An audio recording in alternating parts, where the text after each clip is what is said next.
नमस्कार लासो फ्याफुलजी, म सोममाया थिङ निजगढ नगरपालिकाको उपप्रमुख। हामी चाहिँ यो निजगढ नगरपालिकामा 13 वटा वडाहरू छ, जसमध्येमा चाहिँ निजगढ नगरपालिका बन्नको लागि चाहिँ 3 वटा गाविसहरू मिलाएर साबिक रतनपुरी गाविस, साबिक निजगढ, त्यसै गरेर साबिक भरतगञ्ज सिङ्गोल गरेर 13 वटा वडाहरू चाहिँ छ, जसमध्येमा चाहिँ हामीले निजगढ नगरपालिकामा स्पेसली दिइराखेको अरू नगरपालिकाहरूमा पनि भएको त त्यो सेम नै भइहाल्यो हैन। तर हामीले अलिकति पृथक ढङ्गले जनतालाई चाहिँ सहजीकरण होस् भन्नको लागि चाहिँ हामीले फोटोकपी चाहिँ कहाँ बाहिर गर्न जानको लागि अब पैसा पनि पर्ने भएको हिसाबले फोटोकपी चाहिँ फ्रीमै जति गरे पनि फोटोकपी पनि फ्रीमै हामीले जति कपी चाहिए पनि फ्रीमै गर्ने गरेका छौँ। र त्यसै गरेर अब सेवाग्राहीहरू घामबाट आउनुहुन्छ हैन, अब जाडो महिनामा पनि चिसोबाट आउनुहुन्छ, उहाँहरूलाई चाहिँ चिसो तातो पानीको पनि अब वाटर डिस्पेन्सर पनि हामीले बाहिरै राखेका छौँ। एकदमै सेवाग्राहीहरूको एकदमै पहुँचै पुग्ने ठाउँमा हामीले त्यसरी राखेका छौँ। त्यसै गरेर तातो खानाको लागि चाहिँ चियाको व्यवस्थापन चाहिँ सेवाग्राहीको लागि भनेर हामीले बोर्डमा पनि त्यो लेखेका छौँ। अनि ट्याक्क त्यहाँ जाने आफैलाई चिया खानको लागि आफैले आफ्नो लागि चिया लिन सक्नुहुन्छ जुनसुकै सेवाग्राहीहरू आउनुहुँदा। त्यसै गरेर हामीले स्तनपान कक्षको पनि व्यवस्थापन गरेका छौँ। त्यसै गरेर अब यो भवन यसो प्रशासकीय भवन हेर्दाखेरि अब भनौँ न एउटा लैङ्गिक मैत्रीय पुरै नभए पनि केही हदसम्म चाहिँ हामीले लैङ्गिक मैत्री बनाउनको लागि चाहिँ एउटा प्रयास गरेर यो खालको हाम्रो छ। अर्को एउटा भनेको चाहिँ हामीले अपाङ्गता अशक्त भएको व्यक्तिहरूलाई चाहिँ पहिलाको प्र्याक्टिसमा चाहिँ हामीले यहीँनिर लिएर आएर उहाँहरूलाई अपाङ्ग पहिचान गर्ने गर्थ्यौँ। त्यस्तो हुँदाखेरि टाढा टाढादेखि आउनुपर्ने, अटो भाडा तिर्नुपर्ने, बस भाडा तिरेर आउनुपर्ने त्यस्तो अपाङ्गता भएको व्यक्तिहरूलाई चाहिँ हामीले सहजीकरण होस् भनेर अब चाहिँ हाम्रो अपाङ्गता समन्वय समितिको सम्पूर्ण टिम चाहिँ वडामै अझ घरमै गएर चाहिँ अपाङ्गता परिचय पत्रको लागि चाहिँ हामीले त्यहाँ जाने, पहिचान गर्ने, कुन क्याटेगोरीमा उहाँहरू पर्नुहुन्छ त्यो हिसाबले चाहिँ हामीले फेरि कार्ड पनि लिएर उहाँहरूकै घरमा वितरण गर्ने, त्यो खालको भनौँ न अरू नगरपालिकाहरूले पनि गर्नुभएको होला। तर यसो हेर्दाखेरि कमन कुराहरू भन्दा अलिकति पृथक ढङ्गले चाहिँ हामीले त्यस्तो खालको सेवाहरू चाहिँ दिइराखेको अवस्था छ अहिले। हामीले अब न्यायिक समिति एउटा स्थानीय सरकार सञ्चालन ऐन 2074ले अब दिएको हिसाबले नै हामीले यहाँनिर स्ट्रक्चरहरू पनि त्यही हिसाबले बनाछौँ। र त्यसमा हामीले हाम्रो यहाँनिर आउने भनेको चाहिँ एकदमै जग्गाको खिचल हो हैन। अझ लैङ्गिक हिंसाको त अलिक कम नै आउँछ हैन। अब घरेलु हिंसाहरूको वर्षमा एउटा दुईटा भन्दा आउँदैन, त्यो सायद खुलेर नआएको पनि हुनसक्छ हैन। आफ्नो घरको इज्जतको लागि भनेर वा अन्य कुराको लागि भनेर उहाँहरू खुलेर आउन नसक्नु भएको पनि हुनसक्छ। तर धेरै कुराहरू चाहिँ के छ भनेदेखि खालि जग्गाको मात्र खिचलोको बारेमा कहिले भोग चलन र नाप नक्सा नमिलेको अवस्थामा त्यस्तो कुराहरूमा चाहिँ बढी आउने गर्छ क्या हाम्रोमा। अनि त्यो हिसाबले पनि हामीले जग्गा नमिलेको त अब फिल्डमा नगइकन त हामीले बुझ्दैनौँ। यहाँनिर हामीले ल तपाईँहरूको चाहिँ यसरी यो दिनमा हामी यसरी आउँछौँ है जग्गा नाप्नको लागि भनेर हाम्रो प्राविधिक टोलीसँगै हामी न्यायिक समितिको सबैजना त्यो जुन वडाको हो त्यो वडाको सम्पूर्ण प्रतिनिधिहरूलाई बोलाउने, वडा अध्यक्ष सहित नभए एकजना वडा सदस्यकै रोबरमा हामी त्यहाँ जाने, जो मान्छेको साथमा विवाद परेको छ उहाँहरूकै उसमा बसेर चाहिँ हामीले त्यसरी जग्गा नाप्ने र त्यहाँबाट आएको परिणामलाई चाहिँ यहाँ फेरि छलफलमा बोलाएर अनि त्यस पछाडि चाहिँ हामीले टुङ्गाउने गरेका छौँ कि त्यसरी चाहिँ हामीले अहिलेसम्म सकेसम्म हामीले जनतालाई दुःख नहुने गरेर ठुल्ठुला कुराहरू गर्न नसके पनि सानो सानो कुराबाट चाहिँ हामीले प्रयासरत चाहिँ छौँ। हाम्रो यहाँ चाहिँ मेन भनेको यहाँको जनताको एउटा रोजीरोटी चल्ने वा व्यावसायिक हिसाबले पनि हामीले गर्नै पर्ने कुरा भनेको चाहिँ यो कृषि नै हो। किनभने यहाँ परम्परागत कृषि प्रणालीको हिसाबले अब निर्वाहमुखी भनौँ न हाम्रो देशको त अब थोरै कुखुरा पाल्ने, थोरै बाख्रा पाल्ने, थोरै अब आफूलाई दुध खानको लागि मात्र भए पनि के भन्छ गाई बस्तु पाल्ने त्यो हिसाबले चलिराखेको बेलामा अहिले चाहिँ हाम्रो विभिन्न दुग्ध सहकारीहरू छ। सहकारीहरूको मार्फतबाट चाहिँ हामीले किसानहरूलाई जोड्नको लागि नगरपालिका र सहकारीसँग चाहिँ किसानलाई जोड्नको लागि चाहिँ हामीले विशेष गरेर 1 लिटर दुग्ध बेच्दाखेरि चाहिँ 1 रुपैयाँ हामीले अनुदान भनेर दिने गरेका छौँ। जसमा चाहिँ फेरि यो व्यवसायीहरूलाई पसलहरूमा प्राइभेट बेचेकोमा चाहिँ होइन, दुग्ध सहकारीहरूमा जसले बेच्नुहुन्छ उहाँहरूको त एउटा रेकर्डेड हुन्छ नि त, त्यही रेकर्ड हेरेर हामीले 1 लिटर बेचे बापत चाहिँ 1 रुपैयाँ अनुदान दिने गरेका छौँ। त्यसै गरेर हाम्रो कृषि शाखा मार्फतै हामीले जैविक विषादीको अब तालिमहरू चलाइरहेका छौँ होइन। त्यो अब रेगुलर कार्यक्रम जस्तै भयो कि अब।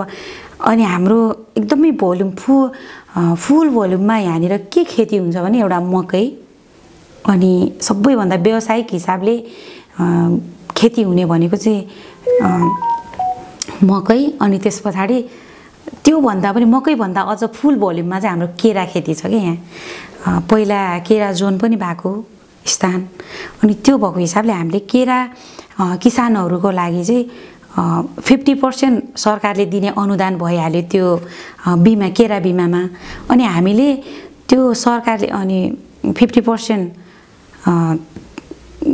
के भन्छ सरकारले दिने र 50%मा पनि अझ किसानले बियर गर्नुपर्नेमा हामीले 10% चाहिँ हामीले यहाँबाट पनि केरा बिमाको लागि उहाँहरूलाई चाहिँ त्यो प्रिमियममा चाहिँ हामीले त्यसरी सुविधा दिने गरेका छौँ। त्यसै गरेर विभिन्न च्याउ खेतीको तालिमहरू गरेर व्यावसायिक च्याउ खेतीहरू लगाउनको लागि प्रमोट गरेका छौँ।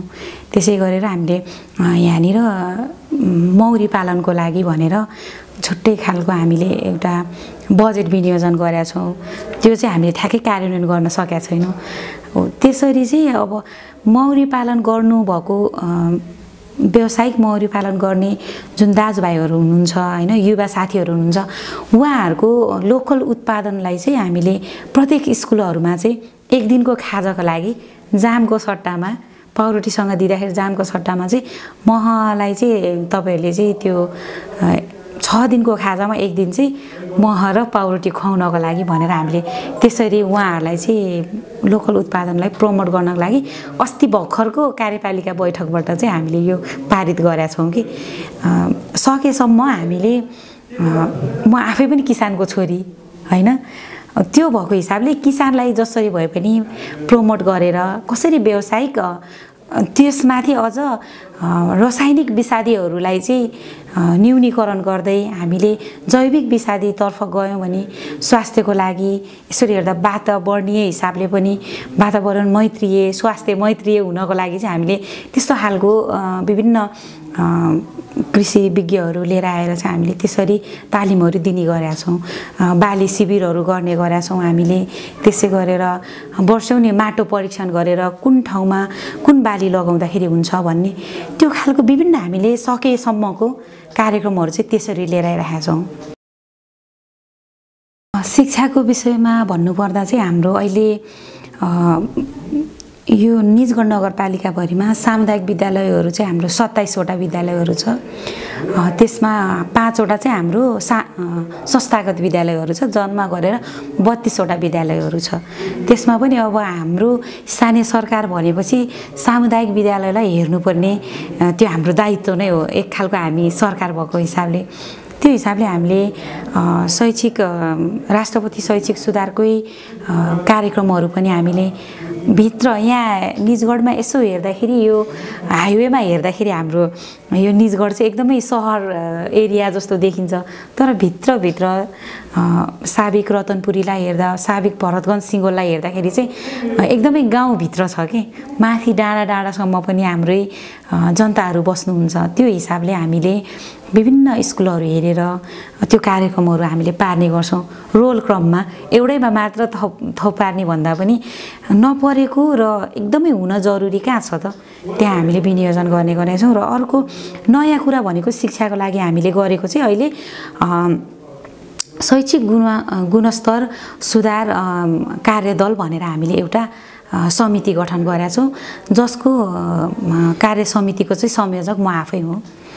अस्ति योभन्दा 15 दिन अगाडिको हाम्रो कार्यपालिका बैठकबाट त्यो पनि हामीले टुङ्गायौँ र अस्ति भर्खर मिटिङ बस्यो। अब चाहिँ हामीले एकमुष्ट रकम शिक्षा शाखाबाट भएको त छुट्टै भयो। अब हामीले विद्यालयलाई शैक्षिक गुणस्तर बढाउनु छ भनेदेखि चाहिँ अब हामीले विद्यालयलाई परेको समस्या, विद्यालयभित्र रहिरहेको समस्याहरू समाधानको लागि अब हामी लाग्नुपर्छ भनेर चाहिँ हामीले शैक्षिक गुणस्तर सुधार कार्यदल भनेर त्यो भनौँ न त्यो एउटा कार्य समिति बनायौँ। त्यसबाट चाहिँ हामीले एउटा फर्मेटै निकालेका छौँ कि त्यसमा दरबन्दी मिलानको कुराहरू आउन सक्छ हैन। कुनै स्कुलमा दरबन्दी मिलान नभएर थोपारी राखेको दरबन्दी छ, कुनै स्कुलमा एउटा पनि दरबन्दी नभएको, त्यो सबै अवस्थाहरू बुझ्नको लागि चाहिँ हामीले त्यो कार्यदल खडा गरेका छौँ। र त्यो कार्यदल प्लस अनि अर्को चाहिँ हामीले त्यो कार्यदलले गर्नुपर्ने काम चाहिँ कुन विद्यालयमा कति दरबन्दी छ, कतिजना शिक्षक छ हैन, विद्यालय व्यवस्थापन समितिको अवस्था के छ, शैक्षिक शिक्षक अभिभावक सङ्घको अवस्था के छ हैन, विद्यार्थीको अवस्था के छ, कतिजना विद्यार्थीहरू त्यहाँ पढ्न आउँछन्, महिला विद्यार्थीहरू कति छ हैन, छात्राहरू कति छ, छात्रहरू कति छ, त्यसमा पनि दलित छात्रहरू कति छ हैन। प्रत्येक त्यो क्याटेगोरीहरू छुटाउने गरेर हामीले त्यो एउटा फर्मेट तयार गरेका छौँ।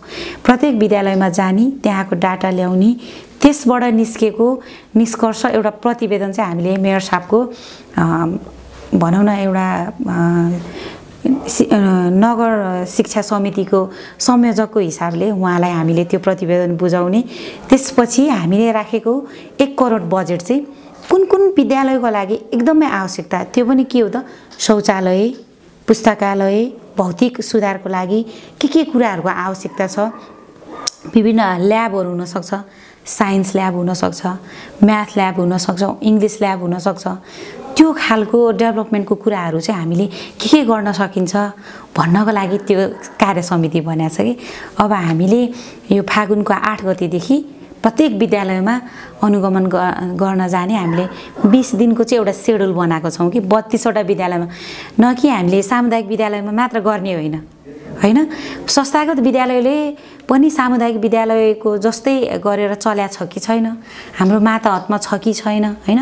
हामीले स्थानीय सरकारले गरेको नीति नियमको कुराहरूमा उहाँहरू कतिको संलग्नता हुनुहुन्छ भन्ने कुराहरू हेरेर उहाँहरूलाई पनि सामुदायिक विद्यालयलाई जस्तै हामीले एकीकृत गरेर लैजाने एउटा योजनामा चाहिँ हामीले त्यो राखेका छौँ। र त्यसै गरेर शैक्षिक गुणस्तर सुधार्नकै लागि हामीले चाहिँ 32 वटा विद्यालयहरूलाई चाहिँ हामीले एउटा एकीकृत बनाउनको लागि अस्ति भर्खरै हामीले माघको 5 गते चाहिँ शैक्षिक गुणस्तर सुधारको लागि चाहिँ विद्यालयहरूमा भएको सफल के भन्छ असल अभ्यासको चाहिँ एउटा अन्तर्क्रिया कार्यक्रम राखेको थियो कि। त्यो प्रत्येक विद्यालयले चाहिँ आफूले गरेको असल अभ्यासहरू के छ त्यो आफ्नो हामीले 20 मिनट टाइम दिएको थियौँ। त्यसमा उहाँहरूले चाहिँ त्यो प्रदर्शनी गर्ने अनि त्यो कुराहरूलाई हेरेर एउटाले नगरेको अर्कोले सिक्छ, अर्कोले नगरेको अर्कोले सिक्छ हैन। त्यो हिसाबले चाहिँ हामीले शैक्षिक गुणस्तर बढाउनको लागि चाहिँ हामीले यसरी प्रयासरत गरिरहेका छौँ। अब विभिन्न खालको टिचर ट्रेनिङहरू भयो हैन, त्यस्तोहरू त हामीले चलाइराखेका नै छौँ। हस्, थ्याङ्क यू सो मच, धन्यवाद।